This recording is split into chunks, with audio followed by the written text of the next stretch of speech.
there, Chris here from Grand Bay Marine, and I'm going to highlight the top 5 features on this here Godfrey Monaco Series 255 Sundeck. So let's take a look. Starting with the seats. These seats are very, very premium. They are very high on the walls, 30 inches high compared to most 25-inch high seats. Also very wide bases, so I don't feel like I have to cram and be tucked in here. Very extra wide seats. The other thing I want to hit on is this is syntax material. This is by far the premium material being used in the industry for seating. Way more upgraded than just a standard vinyl. Next, I want to touch on the ladder. This is very important because if you see behind me, you're going to be exiting this boat from the slide. You got to get back on.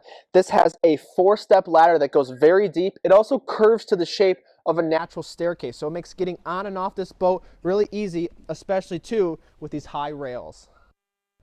Another important feature, is a highlighted feature, is the dash. This whole driving experience is fantastic. All of the Monaco series do this very big, luxurious dash on a raised helm platform like we have this boat here. Very comfortable, sporty setup. But with the big dash, you also get a lot of really nice, dry, shaded storage as well. Very valuable on a pontoon boat.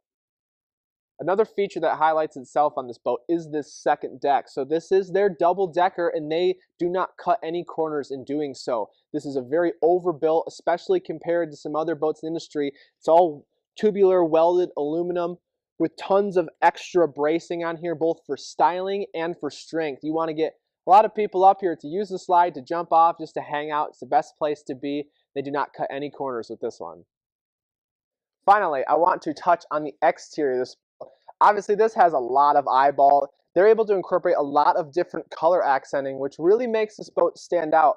But they do so because they've got a lot of extra derailing. That's what I want to highlight here, is the strength and durability that you get with all the extra derail metal into all of this fence paneling. It's going to add strength, which is going to show up over the long-term life expectancy of this boat. These guys, once again, they're not cutting any corners. This is their top-of-the-line product, and it just shows for itself.